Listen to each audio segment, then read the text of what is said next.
Hey everyone, I'm Saheb Galati. I'm a sophomore from Sacramento, California, and I participated in the Non-Trivial Fellowship. Today I'm going to talk to you about my project for the fellowship, which I'm now continuing afterwards, the Pivotal Essay Contest. So what the Pivotal Essay Contest is a competition for high schoolers centering around EA topics like perhaps William McCaskill's book, What We Owe the Future. And by having large prize pools, partnering with organizations to increase prestige, and going heavy on different marketing avenues, we want to attract really talented non-EA students and get them to engage deeply with EA concepts and concepts to help them learn how to have an impact in their lives. And we have three main ways, the appeal per se, how we're going to get students to enter the contest. One would be prestige, two would be the prize money, and three would be career advancement and networking. So prestige is pretty straightforward. College admissions have gotten increasingly competitive both in the US and abroad, and a lot of really ambitious high schoolers are looking to do extracurriculars and other activities to boost their college apps. And we want to take advantage of this to get those ambitious students to do something that can help them with college, but also, get them to engage with EA. And to do that, we've taking advantage of a couple of things. We're going to offer awards for finalists, and we're partnering with the Global Priorities Institute at Oxford. And we're hoping that will add reputability to our contest and allow more people to engage. The next thing would be prize money. Although this is heavily contingent on funding, we're hoping to have a large amount of prizes that will attract participants. From Eon, which is a similar essay contest that ran on a long-termist book, The Precipice, a year back, we know that having large prizes really does incentivize participation. And this is something that was backed up by the many feedback calls I conducted during the course of the fellowship. And additionally, by having a large first place prize, it assists in marketing. We get to be listed on scholarship websites, which is something that yielded a super large number of participants for Eon. Last thing would be career advancement and networking, which can seem a bit nebulous, but we're hoping to create a network, maybe a Slack, maybe a Discord, of finalists or people who place very highly in the competition, and allow them to lean on each other for support with things like, getting more involved with the EA, or even things like college applications, and making it really easy for them to talk to people in EA who are very involved and who they can get advice from. The next thing that we're very concerned with was the marketing. How do we get this contest out to the broader public? And we've come up with a few ways to do this. And our idea is to test the fidelity of many of these methods and see what returns the most participants.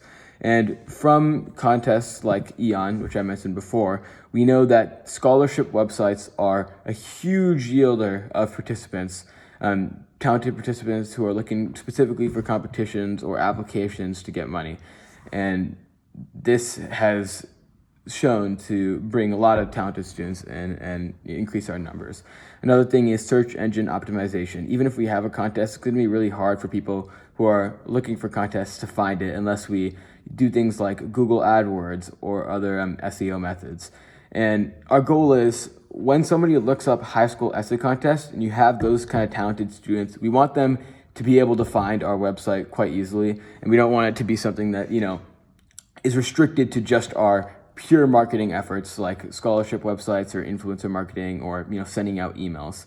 But, we also are going with some more like insular things like email marketing or reaching out to certain schools to like perhaps flyers to attract participants.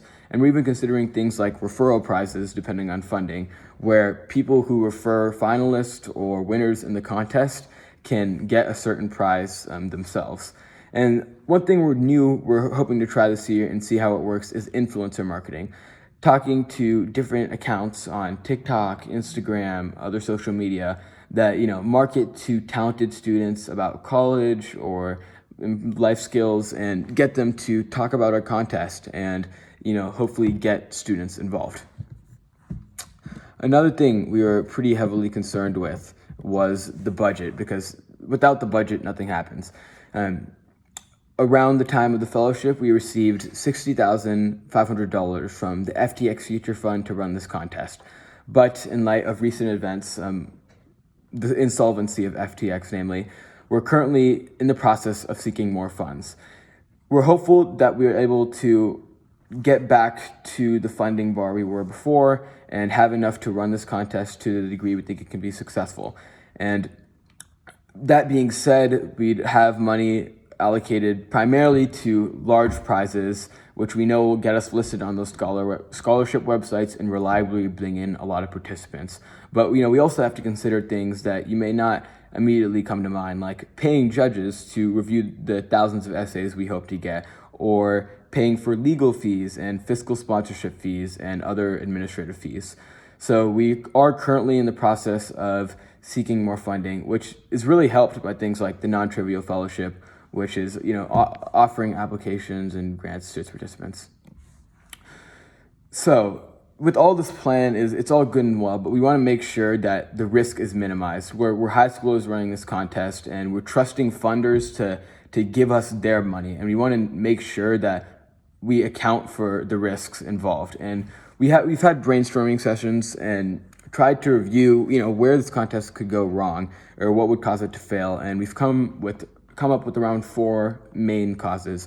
One would be that we're unable to measure the impact of our contest on participants, or we find that it didn't really help at all, and perhaps most students were just doing it and it went in and out, or they just didn't engage deeply with the content. And we've placed that at a pretty low risk, but by adding things like surveys and user feedback calls, we want to really have some tangible conclusions that we can take away for perhaps future contests, for maybe contests like EON to use, and also just have a generally better idea of how things like this and the fidelity of high school outreach works out. Another thing would be lack of participation. Perhaps we get everything up and running and we have the prizes, but we just don't get many participants. And this is the primary aim that we hope marketing will address. But there are other considerations in that, we know EON, the contest I mentioned that ran earlier, was able to attract 1,000 or so high school participants. And by using their marketing efforts as a baseline, we're hopeful that we can go beyond that, and that will allow us to reliably establish a large number of participants. But, the other things would be reputational harm to EA if perhaps the essay contest flops or there's issues with the prizes, and it causes talented students or outsiders to look at the contest and use that as an example of, something wrong with EA. And that's the bottom line of what we really, really don't want to do. And that's why it's important to be cautious with things like using FTX money or what you put out on the website, because you don't want to misrepresent the philosophy you're trying to get people to get involved with or at least learn about. And although this may not come to mind again, there's the contest not being sustainable. Our hope with this contest is to run it this year and be able to run it for years to come. We want to keep on getting talented students, focusing on different topics, but if it turns out that the contest isn't effective or the market is saturated by every year by other contests, it may turn out that this contest is not worthwhile. But as a risk, that's something we have to be prepared to accept, and also with that, look at ways we can maximize the impact of our contest. And as far as timeline goes, we first came up with this idea, the seedlings of it, in around July of 2022. Myself and my co-founder Nick, we went about making a timeline and other things like the project proposal, where we outlined budget, we outlined marketing and prizes and all the other technicalities that go into a contest like this. But it was really the non-trivial fellowship that really kickstarted a bunch of stuff, securing the partnership with the Global Priorities Institute at Oxford, talking to funders and submitting more funding applications, networking with people for user feedback calls. And now that we're at that stage, we're just trying to go forward and iron out the details, figure out our funding situation and work on drafts for our website, figuring out the essay contest questions and things like that. And as far as deadline, although this isn't set in stone, we're hoping to do something that will be really accommodating for students, and perhaps a launch in April and a deadline in June would be good for that. But with planning fallacy, it's unresolved how that will work out.